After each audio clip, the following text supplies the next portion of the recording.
The Green Bay Packers wide receivers continue to be an absolute mess. We'll tell you who you should be buying in your Dynasty leagues next.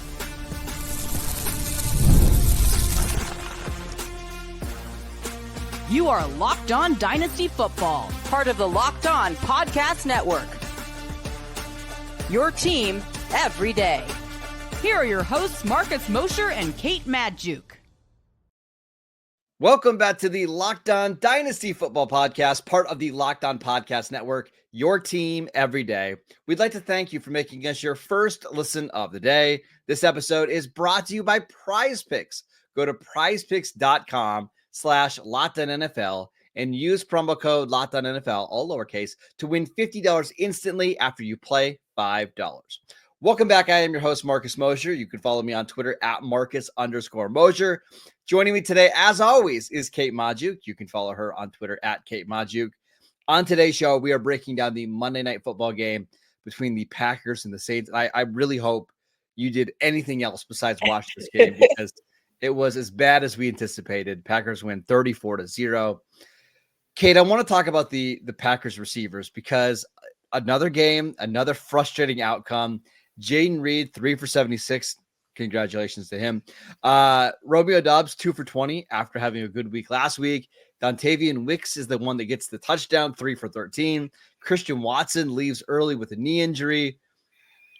What do we do here? Cry? Is that the appropriate answer? I mean, it feels like the only opportunity for some consistency on this offense has been actually at the tight end position with Tucker Kraft. And that seems to be kind of where it stops immediately, comes to a screeching, halting stop, because it doesn't seem to matter, hot streak, hot hand. Matt LaFleur isn't designing game plans for players that had extremely successful weeks the week prior. So like riding the hot hand does you no good. Almost the opposite, honestly. If you have some opportunities here, I feel like, Romeo Doubs has a big week in week 15. Okay, so let's start any other wide receiver because it seems like that's the game plan. All right, so let's go over the stats, Kate. We are through 16 weeks right now, 15 games. Yep. Listen to the stats of these receivers. Jayden Reed, 52 for 806 touchdowns. He's been the most valuable. He's at least been a flex play, right? Christian Watson, 29 catches this year for 620 yards, is averaging 21 yards a catch, but only 2 touchdowns. Romeo Doubs, 39 catches for 500 yards and 4 touchdowns. Dontavian Wicks, somebody that I really like, 30 catches for 323 yards and 5 touchdowns. He's got more touchdowns than anybody else besides Jayden Reed. This is just a mess. And I think if you invested in any of the Packers receivers this year, you're probably frustrated. And I do wonder, like, for the foreseeable future with all of these guys on rookie contracts, if this isn't just what it's going to look like for the next several years. I mean, here's the thing. There are 4 different players on the Packers roster right now who have 60 or more targets. There's not a single one with more than 70. I know. That tells you everything you need to know about how widespread the targets are within this offense. You have 6 players with 40 plus targets. I mean, Jordan Love is dealing. And I think that that's exactly how they wanted to construct this offense, generally speaking. It's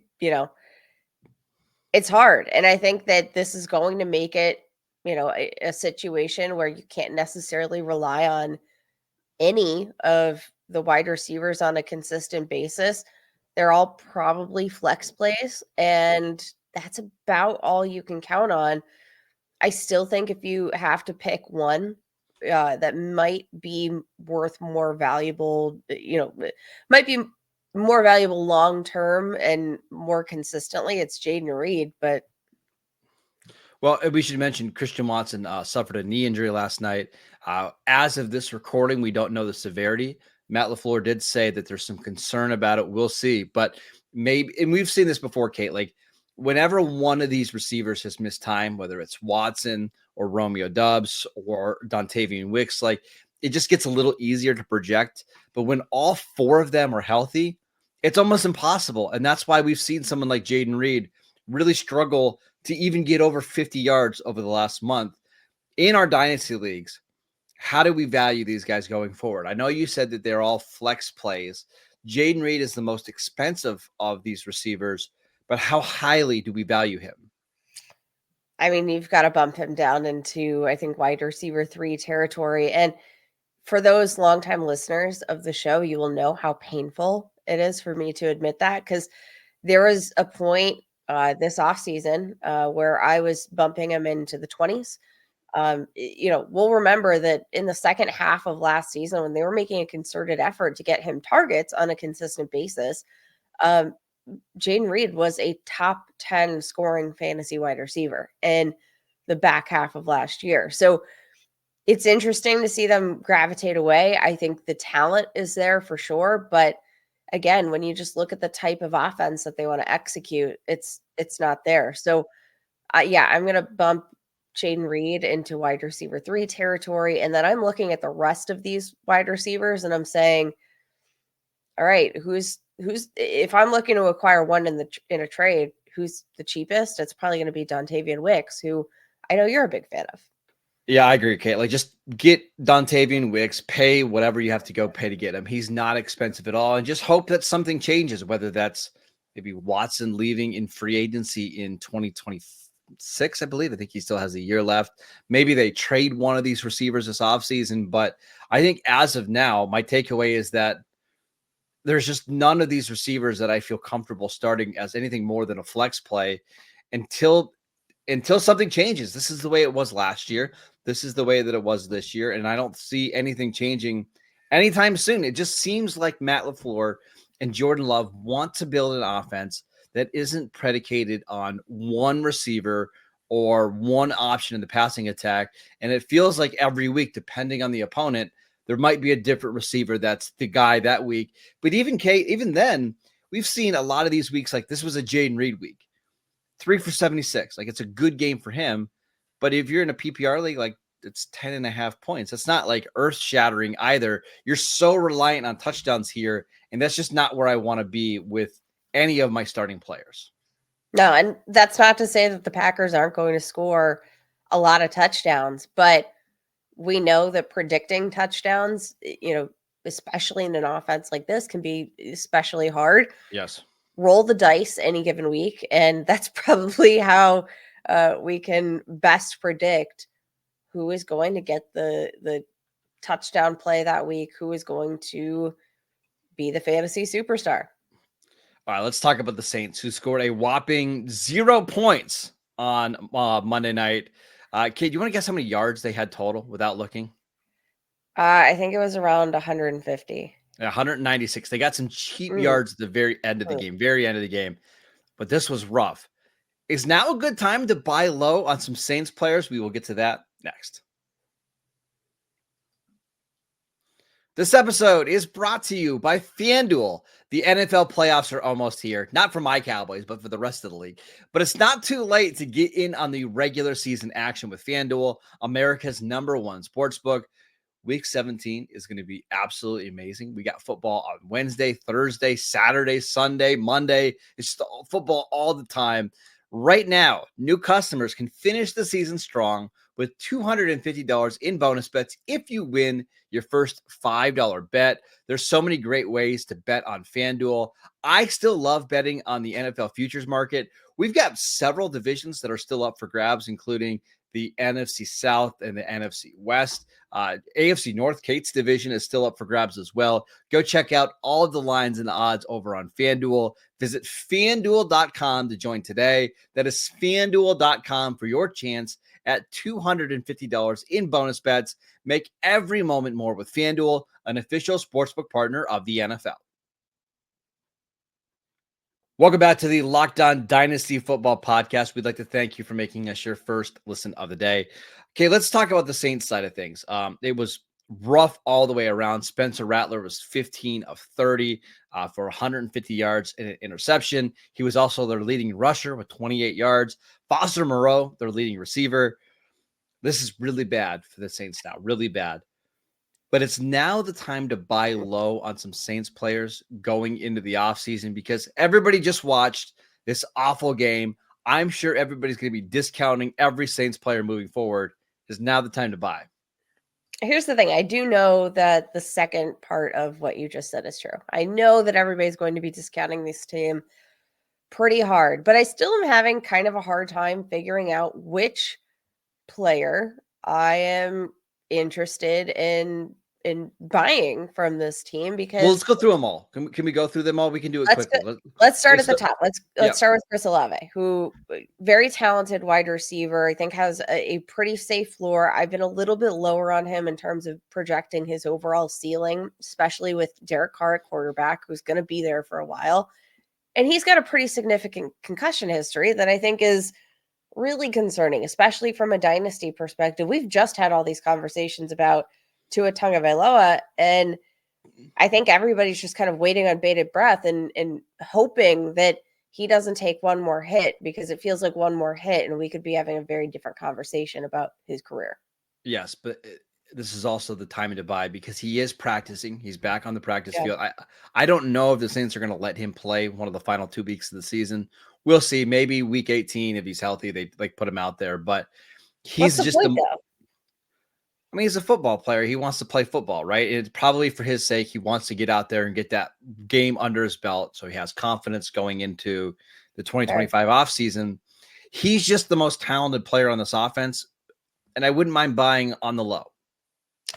I think that's fair. I also just think in general, like when I'm thinking what's the point in, a week 18 game that means absolutely nothing for your season. I also think like, what if he does get a concussion? What if he does take one big hit? I think the Saints will be pretty careful with him, even if he does play. But I think my point is this was somebody who, for most of this offseason, even during the early parts of the season, we were valuing at worst a top 15 receiver.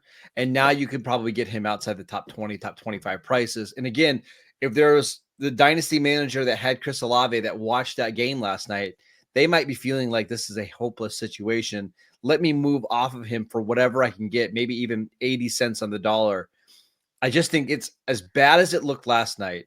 It's not going to be that bad next year. Like, they have an interim head coach. They have a 5th-round rookie quarterback playing. Alvin Kamara was out. Taysom Hill was out. Multiple offensive linemen were out. Let's just see what things look like when they reset this offseason. They hire a real head coach. They're not going to be a disaster. All right, let's go through a couple of trades here recently. And again, this is over the past week or so. So this is with the knowledge that Chris Olave has a concussion, that he is, trending positively. Chris Olave for James Conner just signed an extension, but one of those aging running backs who, they have their pros and cons. Which side are you taking? Oh, I'd take Olave in a heartbeat. All right. Chris Olave or Josh Jacobs? Or is that just solely dependent on whether or not you're the contender? Probably. That probably trade happened ahead of the fantasy playoffs, or going right into it. I probably would take Jacobs in that situation, but it's close. All right. Final trade that went down. This was on December 15th. Chris Olave and a 2nd-round pick for T. Higgins. I'll take Olave in the 2nd-round pick. Okay. Because T. Higgins has his own injury problems himself. T. Higgins has missed 35% of his career starts since being drafted. Now, his aren't as, I don't want to say as serious, but they aren't as career-threatening as maybe Chris Olave's are. But I think when they're both on the field, they're putting up very similar numbers, and I get a 2nd-round pick, I will take Olave there. But he's just one of the players that I'm looking at. I also want to go back to Alvin Kamara, who had a great week last week, Kate, against the Commanders. And remember, this is why we can't overreact too much. They were a 2-point conversion away from beating the Commanders last week. The Commanders would go on to beat Philadelphia this week. So again, for as bad as it looked on Monday night, it's never as bad as a 34-0 loss. I think Alvin Kamara, who's going to likely miss the final 2 games with a groin injury, is somebody that I would like to trade for this offseason, because I still think he's going to give you high-end RB2 numbers in 2025.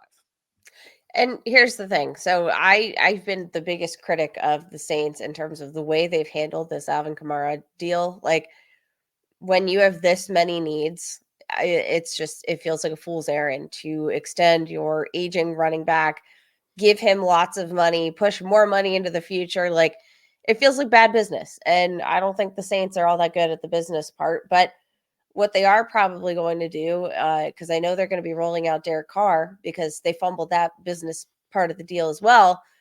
And Derek Carr is going to target Alvin Kamara probably 5 to 10 times every single game. And that's going to be a really safe floor, especially for PPR managers who, yeah, like I don't think you really need to care all that much that Alvin Kamara isn't maybe going to post 1,000 yards on the ground. Nope. You don't need it with Alvin Kamara. And that's part of what's made him so valuable is that work as a receiver. I think in this situation, you probably just kind of bite the bullet and you enjoy the production while it lasts.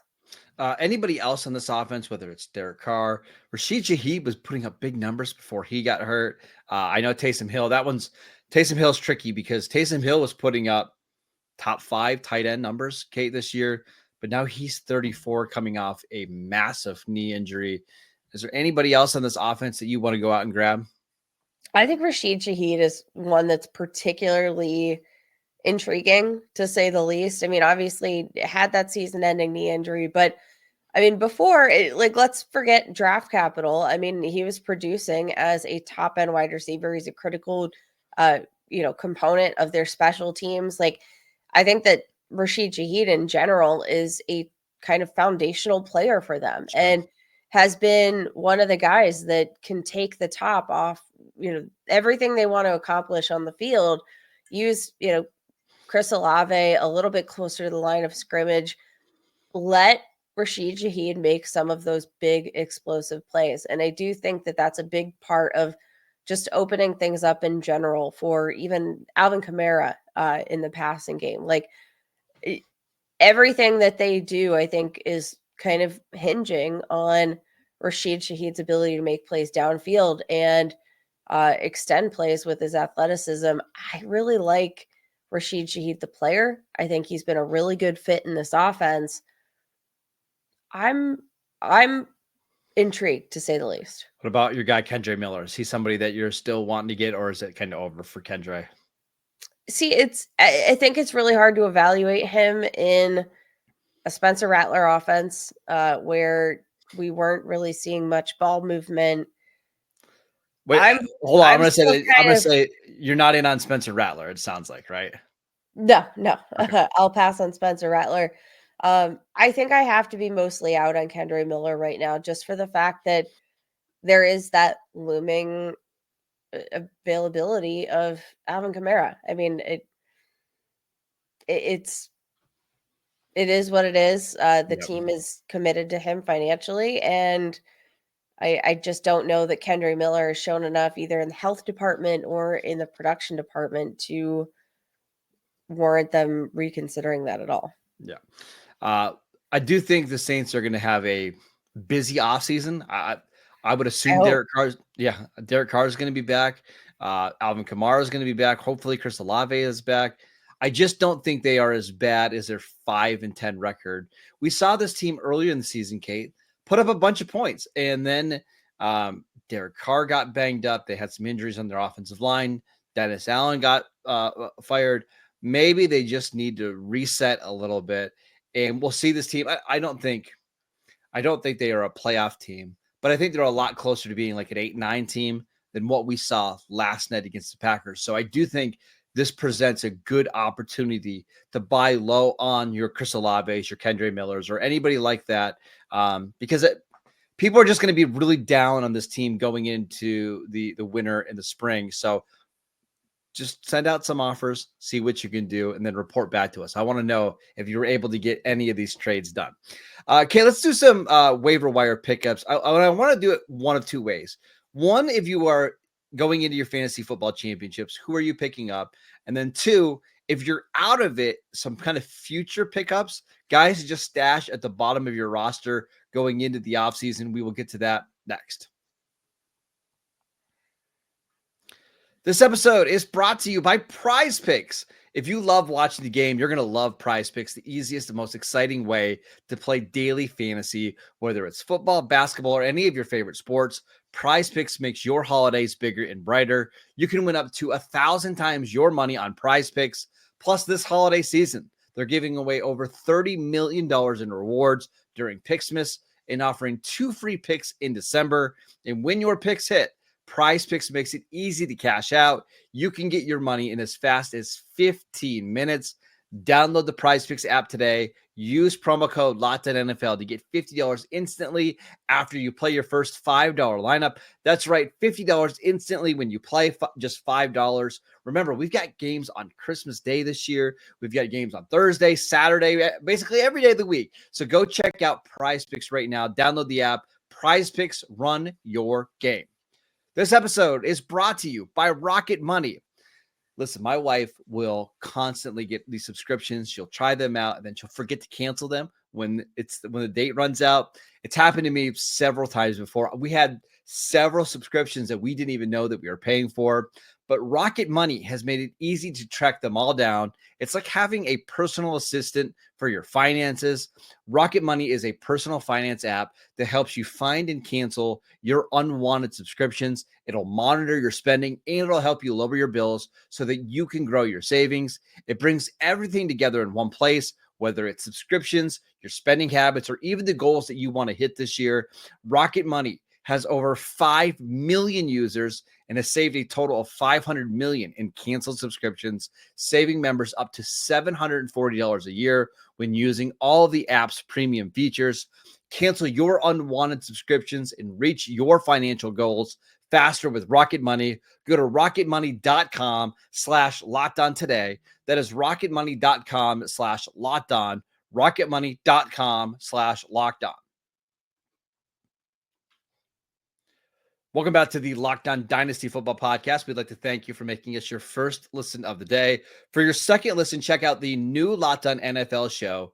2 shows every single day. One in the morning with Tyler Rowland, one in the afternoon with Tony Wiggins, wherever you get your podcasts. All right, Kay, let's do some waiver wire pickups. We're going into week 17. Lots of injuries, lots of teams resting players. Who are some players that you are looking to pick up going into championship weekend?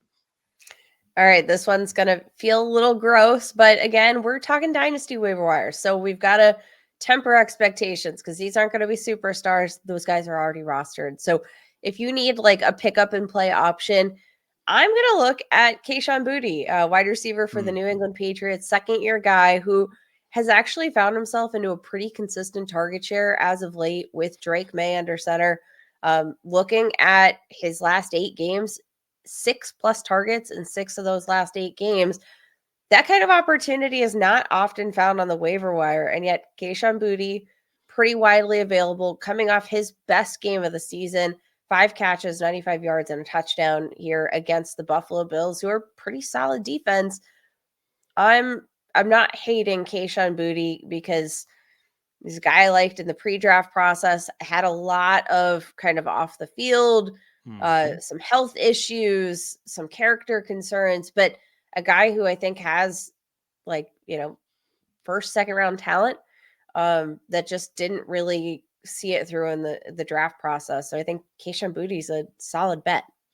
I mean, that was one of the guys I was going to mention for like a future pickup because I want to find some of these weapons on offense that I think are going to ascend next year. And I think New England's one of them because of Drake May. You're right. Boutte was a very talented player coming out of LSU, but the biggest knock on him was maturity. We're going into the end of year 2 for him. He's starting to earn more snaps. Going into year 3, this is just an offense that doesn't have an established number 1 receiver. It's probably Pop Douglas if you had to pick one out. Maybe Boutte in year 3 will become that guy. He'll become more mature, more reliable. We know it has not been Jalen Polk this year, who I believe has 87 receiving yards on the year. Javon Baker, I don't believe has a single catch this year. I think Boutte is a good option. I'm going to give you another one. Ryan Flournoy of the Dallas Cowboys. This is a future pickup. Actually played quite a bit last week in their win over Tampa Bay. Caught some passes, had some deep plays down the field. Brandon Cooks is a free agent. Jalen Tolbert's going into the final year of his contract. Jonathan Mingo has done nothing since the Cowboys have traded for him. Flournoy was a super freak athlete that the Cowboys drafted in the 6th round from some directional school that I can't even remember, right? It's like Southeast Missouri State Tech School. I don't know. But for the fact that he's made the active roster as a rookie, and now he's playing over guys like Mingo, I think is a good sign for his long-term outlook. We know that once Dak Prescott comes back, they're going to throw the ball all over the yard. I think Ryan Flournoy is an interesting stash at the very bottom of your dynasty rosters. Very interesting, very widely available. And you're right. If we're trying to find, some potential gems for next season, the direction you want to go in, okay, where can I get in at the bottom level? And I think Dallas Cowboys are a pretty good example of getting in at the bottom level. This isn't quite getting in at the bottom level, but I do think that this is an intriguing ad for not just this year, but also next. Let's look at the Houston Texans, who obviously right now just picked up Deontay Johnson. His tenure didn't necessarily mesh all that well with the Baltimore Ravens, nor the Carolina Panthers, nor did the Steelers even make a claim on him. I think looking down the depth chart here in the Houston Texans offense is an interesting way to go. You have Stephon Diggs, who was on a 1-year deal. Tank Dell, probably not going to play next year if we're just projecting. So John Mechie, Xavier Hutchinson, I'll just take a couple of dart throws on these guys and see what sticks, who's available. Of those two, I want Hutchinson, just to be clear. Hutchinson has the bigger catch radius. He plays on the outside. He was playing ahead of John Mechie earlier in the year. I think that is the one that I want. He's a much better blocker, and that's going to get him on the field. I think you're right, though. Target these guys because we believe in Stroud as a passer. Yep. Somebody's going to get some targets here opposite of Nico Collins. Yeah, this feels like, just an interesting time to need a wide receiver, especially just given the fact that this is going to be an offense that they're going to need a contingency plan for next year. And we're going to continue to see some of that. Another kind of interesting play, I think, from a tight end perspective, maybe in the week to come, check out your waivers for Tyler Conklin. We've seen, Aaron Rodgers and him been connecting, coming off a solid game, 8 targets, 6 receptions, 64 receiving yards. I think that Tyler Conklin generally kind of had an underrated, pretty safe floor throughout most of the season, and a guy that I could picture, if you haven't found your answer at tight end yet, I wouldn't laugh at it. No, I mean, tight end after the top. Oh gosh, really? After the top 2 names, there's, I guess throw Hawkinson in there because Hawkinson's been pretty good. Yep. After the top 3 guys, it's been really hard week to week. There's nothing that says Tyler Conklin can't outproduce everybody outside of Brock Bowers, Trey McBride, and TJ Hawkinson. So I think that's a fantastic call. All right, that is it for today's show. We want to thank you for making Locked On Dynasty Football your first listen. So Locked On Dynasty Football, your first listen every single day. Check out the podcast wherever you get your podcasts. We are free and available on all platforms.